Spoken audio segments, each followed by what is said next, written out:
encher o meu coração, eu vou transbordar para você, né? A doutrina é como água, é para limpar a noiva.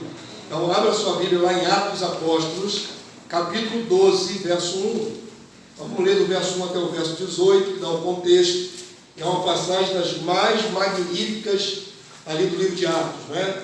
Tem uma experiência extraordinária nesse texto. Eu quero entregar essa mensagem a você, fazer você refletir, né? Nessa palavra. Atos dos Apóstolos, capítulo 12, do verso 1 até o verso 18.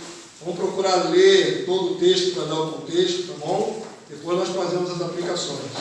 Quantos já conseguiram achar o texto? Diga glórias ao Senhor. Glórias ao Senhor. Amém, glória a Deus. Então, todo mundo já chegou? Chegou? Sueli, chegou? Todo mundo chegou? Amém. Atos 12, 1. A palavra do Senhor diz assim: por aquele tempo, mandou o rei Herodes prender alguns da igreja para os maltratar, fazendo passar a fio da espada a Tiago, irmão de João. Quantos entenderam até aqui? Glória a Deus. O que aconteceu com Tiago, um dos 12 apóstolos, foi morto. Amém? A palavra é, passar o fio da espada é porque ele foi assassinado, ele foi preso e morto, por ordem do rei Herodes. E era o irmão de João. Vamos lá?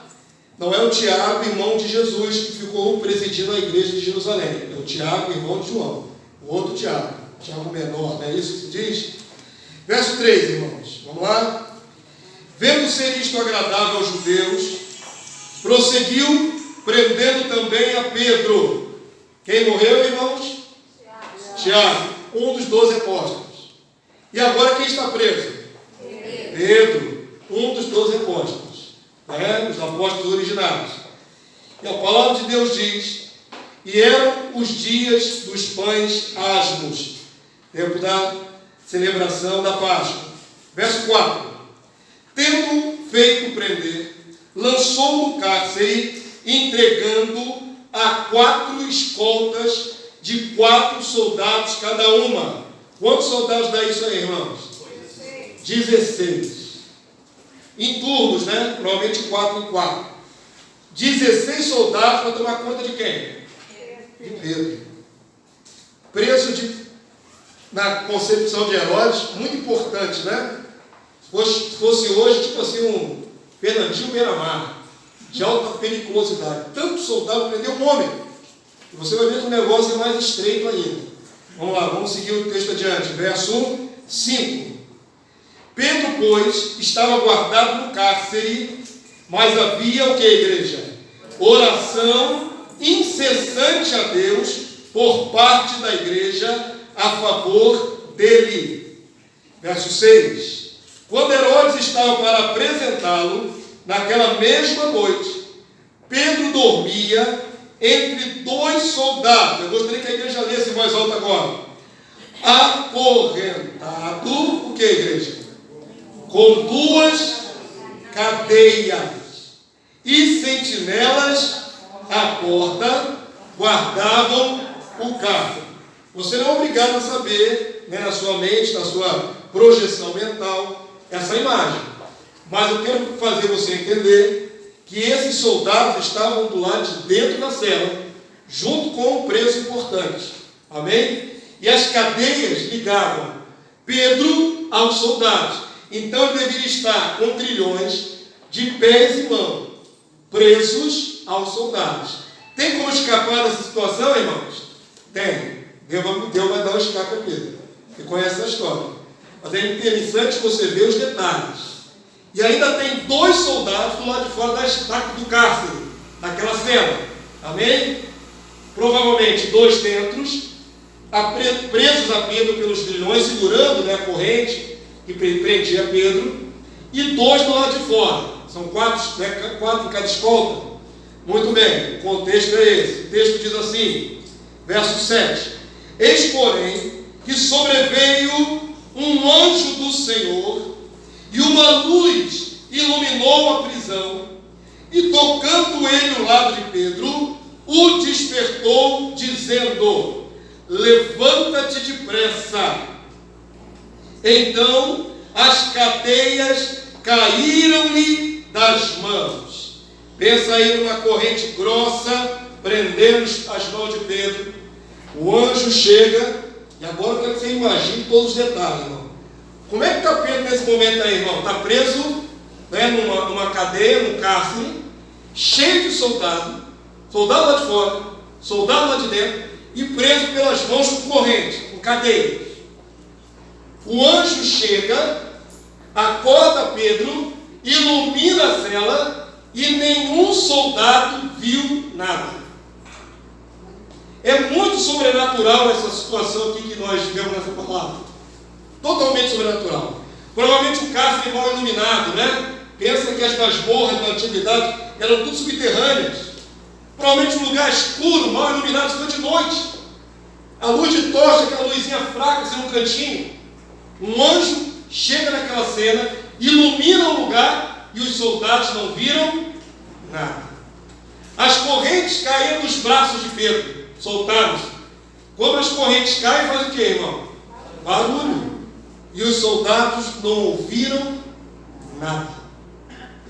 É tão transcendente que vai além da lei da física esse salvamento.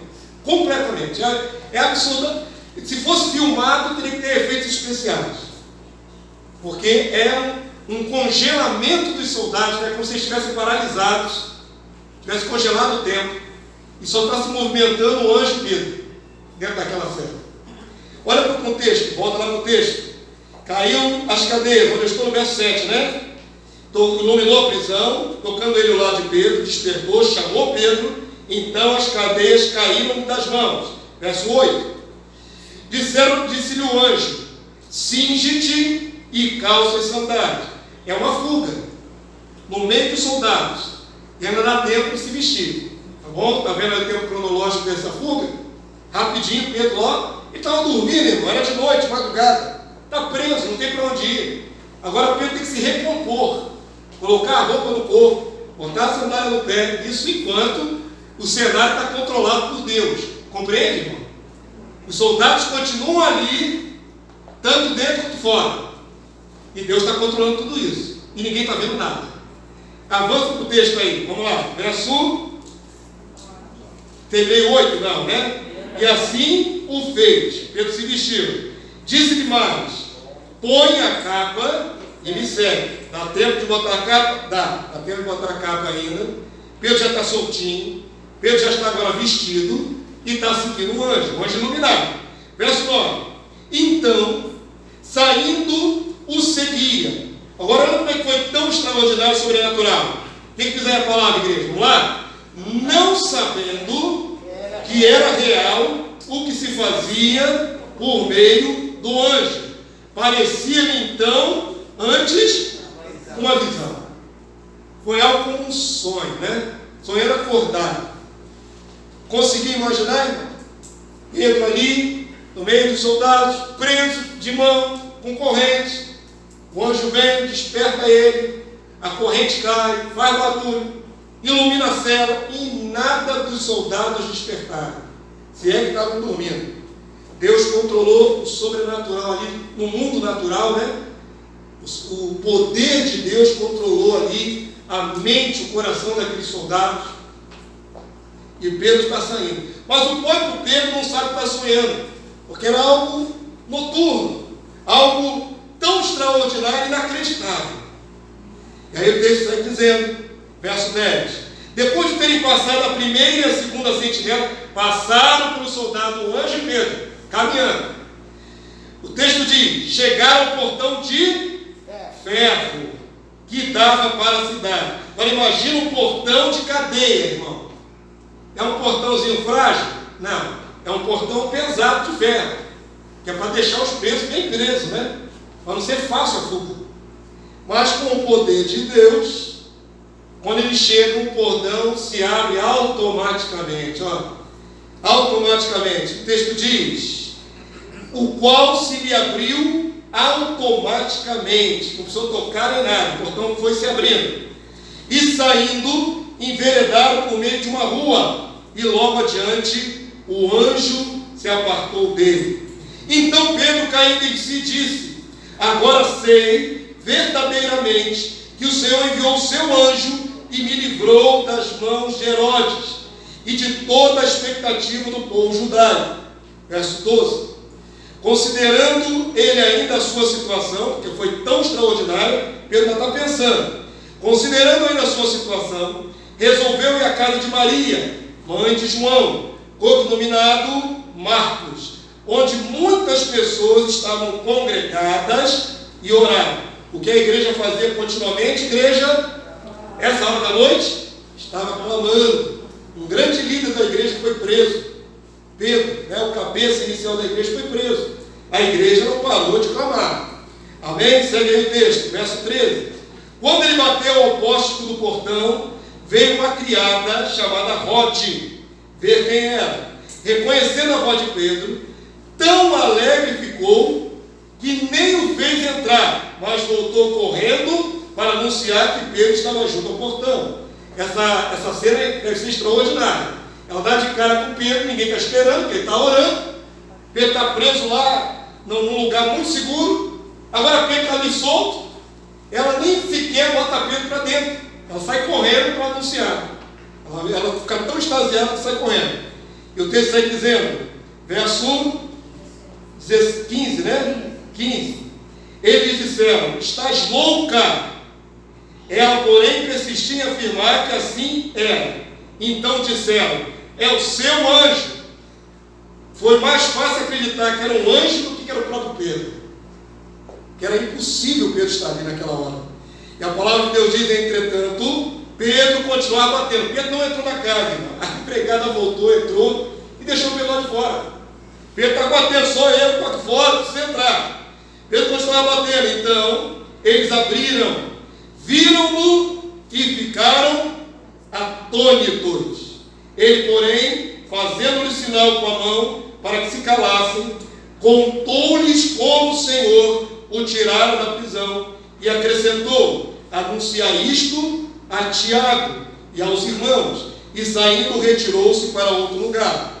Verso 18, para finalizar, vamos lá? Sendo já dia, houve não pouco alvoroço entre os soldados sobre o que teria acontecido a Pedro. Se você ler o resto do contexto, Herodes manda interrogar os sentinelas e os mata, porque não podia acontecer daquele preso especial fugir. Então aqueles sentinelas foram mortos e nem sabem por que foram mortos, não sabiam explicar como é que um preso, no mais profundo do cárcere, agrilhoado de mãos, conseguiu escapar no meio de um monte de soldados. O sobrenatural de Deus agiu. Quantos podem dizer amém? Por que essa passagem é tão extraordinária? Primeiro, pelo livramento em si, mas me fez refletir em outra coisa. A palavra de Deus diz que Tiago, não é? No primeiro texto que você leu aí, Tiago, irmão de João, o capítulo 12, verso 1, o que aconteceu com ele? Ele foi morto.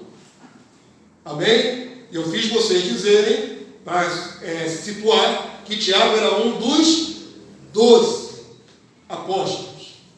Quantos podem dizer amém? Tiago era um dos 2 apóstolos, irmão de João. Teve várias experiências com Jesus, inclusive estava na transfiguração junto com João e com Pedro. Tiago foi especial, mas ele é logo morto na cadeia. Pedro também especial, né? Um dos 12, ele é libertado sobrenaturalmente desta mesma cadeia. O que me fez pensar, irmãos, que em situação semelhante de perigo, propósito diferente de Deus para aquelas vidas. Quantos entenderam de uma vez? Então eu quero aplicar isso no seu coração, porque há muito temor, né, por causa dessa pandemia, medo da morte, etc, etc, coisas que já falamos em outras mensagens, e nós temos que ter um posicionamento diferenciado, já que somos cristãos, cremos na vida eterna e cremos no controle absoluto de Deus sobre nossas vidas. Quantos creem que Deus está no controle da sua vida? Diga amém. Amém. Controle absoluto, irmão. Só vai acontecer na sua vida o que Deus permitir. Quantos podem dizer amém? Da glória a Deus. Amém. Amém? É assim que eu creio. E eu olho para esse texto e vejo Dois apóstolos do mesmo calibre, da mesma importância. Por que Deus permite que um morra, assassinado, e ao outro Deus manda um anjo para livrar de maneira extraordinária e sobrenatural? Deus não poderia ter livrado também Tiago da mesma forma? Poderia. Ou poderia ter deixado Pedro morrer, como Tiago morreu? Também. Mas circunstância de perigo semelhante não quer dizer destino igual. Nós podemos estar todos debaixo de uma circunstância de perigo que engloba todos nós, mas o destino de cada um de nós é individual. Quantos podem? Entenda isso nessa noite. O que Deus tem para a minha vida não é o que tem para a sua, e assim cada um de nós. Amém?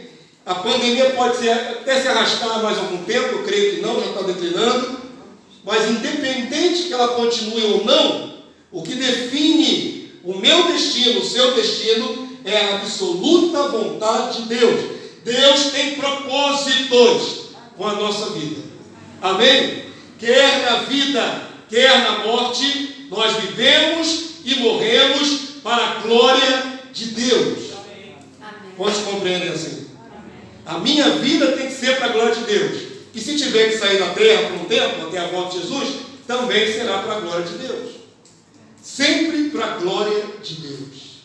Viver é para a glória de Deus, descansar é para a glória de Deus. Sempre para a glória de Deus. Amém, amados? Abra sua Bíblia, por favor, agora.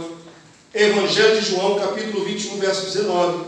Eu quero mostrar a você que o Senhor Jesus já havia planejado como seria a morte de Pedro.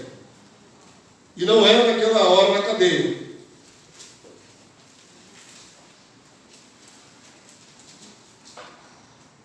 É muito interessante, eu vou reduzir aqui por causa do tempo, mas a passagem fala que Jesus apareceu naquela praia, né? E tem uma conversa com Pedro, Jesus ressurreto, glorificado. E tem uma conversa com Pedro, com João. E você pode ler em casa o contexto, que é muito interessante, porque Pedro logo é informado como seria a sua partida para a glória de Deus. Tem um propósito da morte de Pedro? Tem, para a glória de Deus. No tempo de Deus, nas circunstâncias apropriadas que Deus já tinha pré-estabelecido. Não seria naquela ocasião da cadeia ali. Amém? E aí Pedro até chega aí mais longe. Ele está tão preocupado em saber o desfecho da vida, que ele pergunta sobre João. E Jesus dá uma resposta que é uma das mais fantásticas. Se eu quero que ele fique até que eu venha, o que te importa? Olha a resposta de Jesus. Quando João pergunta, pô Senhor, eu vou morrer, né? Eu vou morrer dessa forma, beleza. E esse aqui vai morrer como? A curiosidade do cara é como o outro vai morrer. Está preocupado com a morte do outro. O Senhor já me deu a minha sentença. Eu quero saber a sentença de todo mundo agora. Como é que esse aqui vai morrer? Como é que aquele outro vai morrer? Curioso demais, né? Pedrão mesmo. Mas o interessante é ele dar uma resposta das mais fantásticas. Se eu quiser que ele fique até que eu venha, olha, tem 2000 anos. Imagina, irmãos, se isso fosse verdade, se Jesus quisesse que João, o apóstolo, vivesse até que ele voltasse. Seria um homem imortal, andando sobre a terra há 2000 anos. Não é? João estaria vivo até o dia de hoje.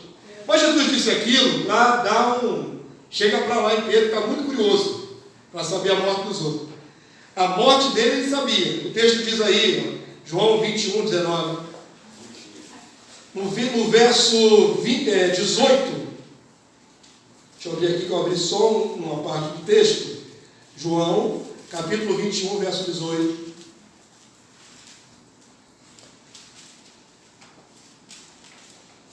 Jesus disse assim para Pedro, ó, conseguiram ver aí?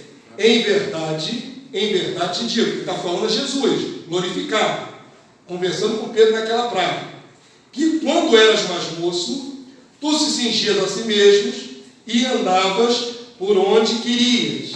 Quando, porém, fores velho, então ia viver bastante, mais um tempo, né?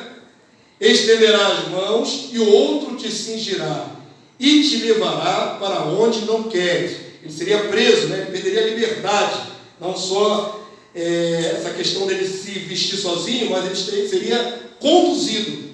E, segundo a história, Pedro foi martirizado também na cruz, crucificado, e pediu para ser crucificado de cabeça para baixo, para não ficar na mesma posição de Jesus, porque não se achava digno de morrer como seu mestre.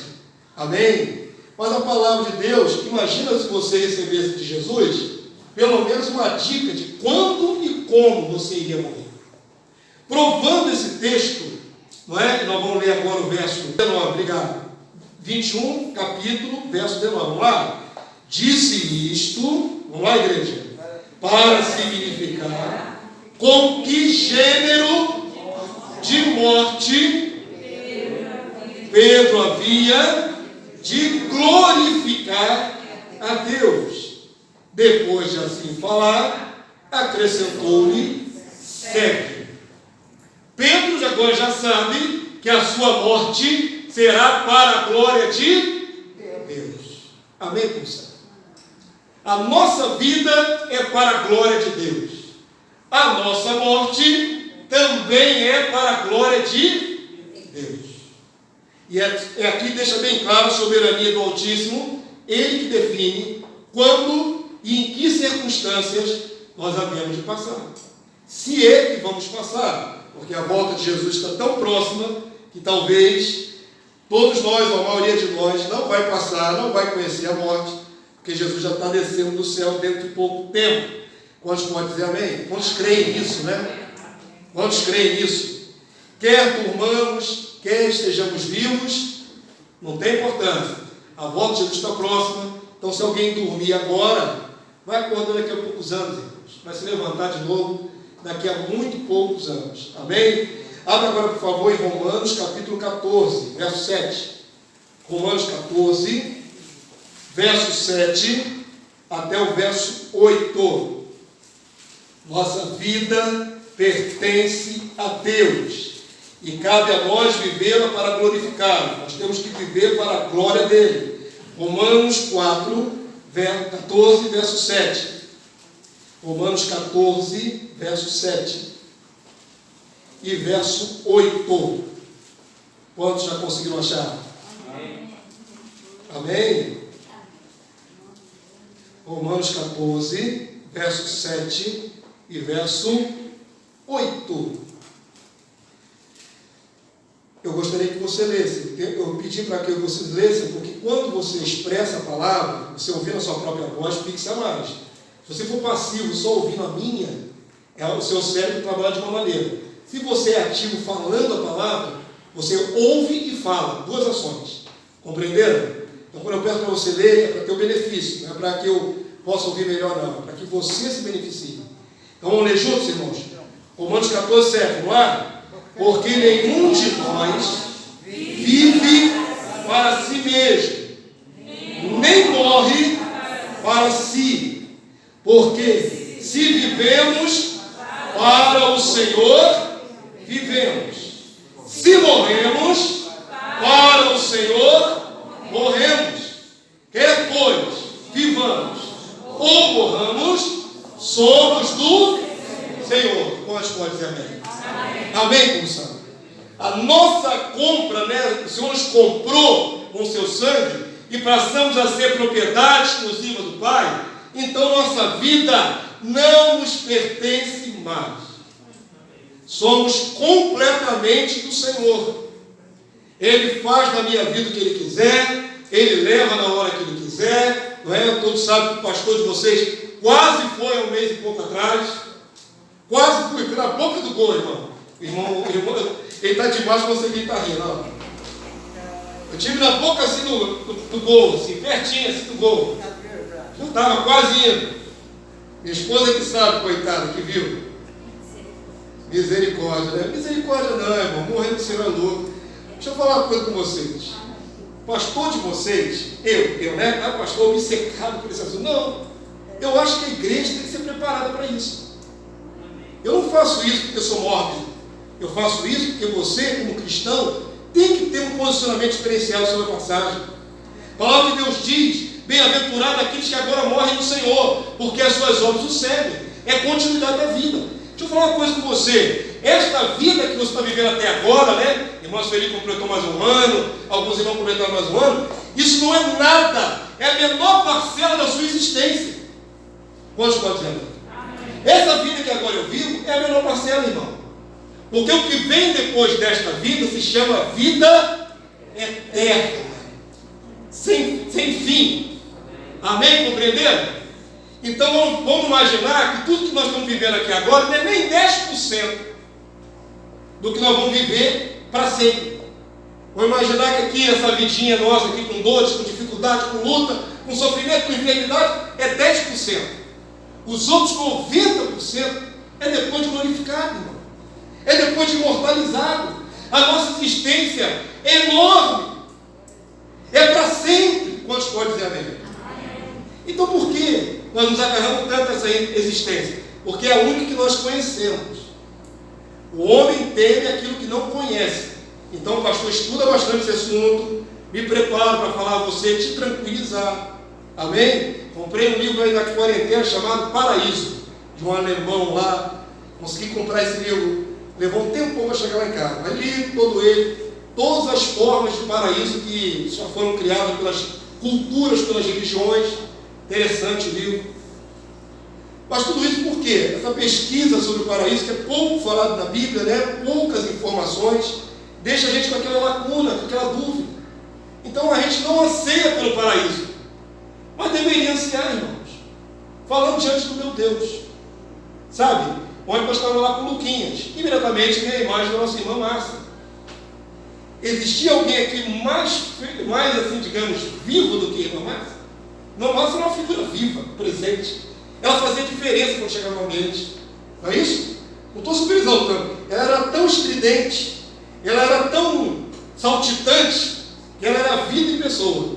Não é isso, irmãos? Quem podia imaginar que a nossa irmã ia partir? Ela tinha doença, né, a anemia falciforme, mas ela partiu por causa de um AVC. Então preste atenção numa coisa. Aquela criatura tão vibrante, viva, uma das mais alegres do nosso meio, Deus avisou que ia levar, entregou um sonho à irmã Joaíra, que entregou a Márcia em vida, que uma carruagem ia conduzi-la. Irmãos, isso é maravilhoso demais, queridos. Não é maravilhoso para quem fica, não é? Porque tem que viver com ausência. Mas imagina ela. Você consegue imaginar a Márcia falante do jeito que ela era lá no paraíso? Consegue imaginar? Pois eu imagino. Espetáculo. Ela tá tudo... Imagina quantas vezes eu estou falando que é um espetáculo. Ela deve estar falando assim, paraíso é um espetáculo. E esse pessoal está esperando para vir para cá. Nós temos uma visão tão negra, tão pessimista, quando na verdade o bobear do outro lado é muito melhor. Pelo menos o tempo de espera para a glória ser manifestada no nosso corpo mortal. Compreende, irmãos? Esse texto aqui é fantástico, porque nos ensina que somos do Senhor. Quer vivamos, quer morramos, somos do Senhor para sempre.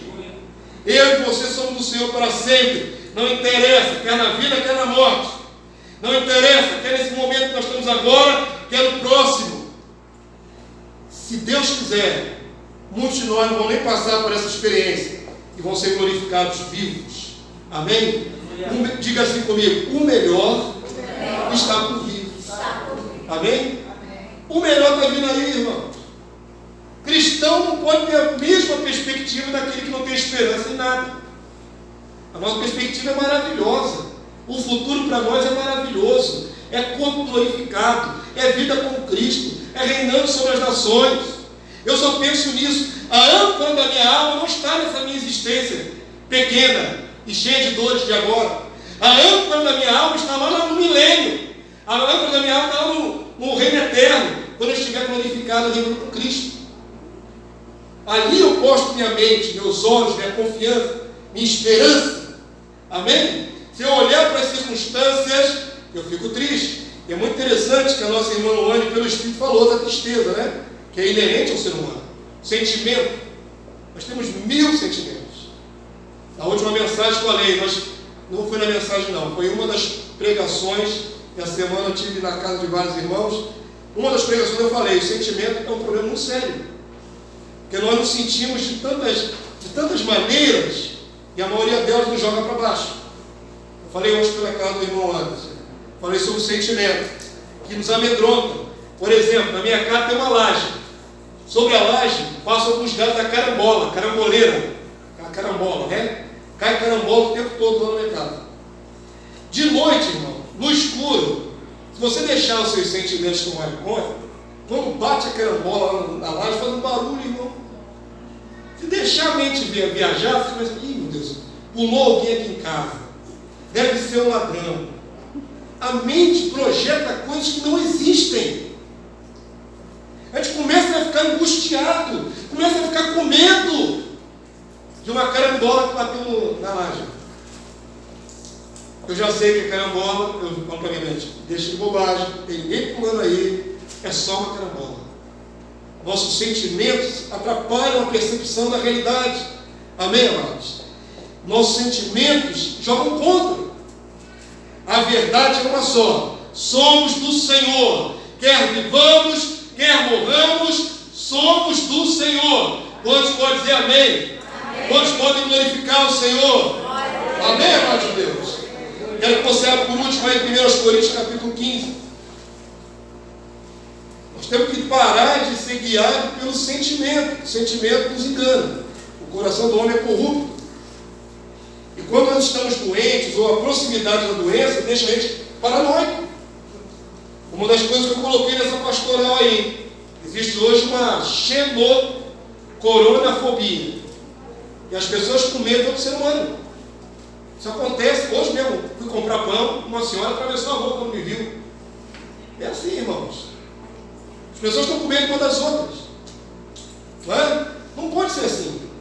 Nós não podemos ser assim. Ser dominados pelo medo. Amém? Nós somos abençoadores, somos sacerdócio santo, representantes de Deus na terra. Nós não podemos ter medo dos seres humanos. 1 Coríntios, capítulo 15, verso 19. Quantos acharam? Digam amém. Quem não achou, misericórdia. Vamos lá?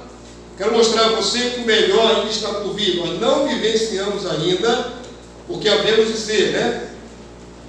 O apóstolo João, na sua carta, na primeira carta, diz: nós já somos filhos de Deus, mas ainda não se manifestou o que haveremos de ser.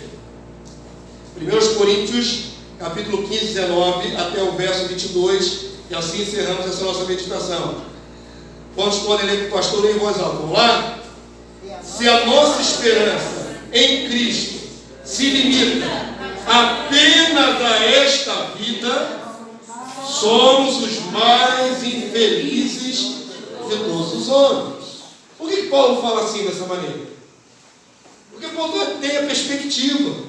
Paulo sabe que este momento de perseguição que a igreja estava vivendo, de dor, de martírio, irmãos, a gente vive agora uma expectativa no ar, de morte, por causa de uma pandemia. No começo do cristianismo, todos os cristãos viviam expectativa de morte, porque o cristianismo era perseguido, as pessoas eram massacradas. Imagina, irmão, se o povo cristão fosse paranoico, ficasse doente por causa do medo da morte, não é? A igreja tinha acabado no começo, que as pessoas não queriam ser cristãs porque ia passar por sofrimento. Mas muitos conviveram com a morte, com o perigo da morte, e Paulo diz: eu não vou me pegar essa realidade de agora. Se eu me pegar só essa realidade, sou o mais infeliz dos homens. Eu passo um monte de privação, me santifico, não faço isso, não faço aquilo, estou vivendo uma vida privada, porque eu estou de olho na próxima e na continuidade da vida, na vida eterna. Amém, amados? Se a pessoa se fixa só essa realidade, ela é uma pessoa infeliz. Porque ainda que tenhamos alegrias nessa vida, nada se compara com a vida eterna. Amém? Paulo diz assim na continuidade, verso 20: mas de fato, Cristo ressuscitou dentre os mortos, sendo Ele as primícias dos que dormem. Visto que a morte veio por um homem, também por um homem veio a ressurreição dos mortos. Verso 22, igreja. Porque assim como em Adão todos morrem, assim também todos serão vivificados em Cristo. Quantos podem dar glória a Deus? Queridos, jamais perca a expectativa da glorificação. Amém? Da tua imortalidade. Isso vai fazer você andar para frente, não ficar preso nesse contexto atual de medo. Em nome de Jesus. Fica de pé, igreja. Você já entendeu a palavra do Senhor? Viver e morrer para a glória de Deus. Os dias que nós temos agora são para a glória de Deus. Vamos gastá-lo com sabedoria para a glória de Deus. Amém, amados do Senhor?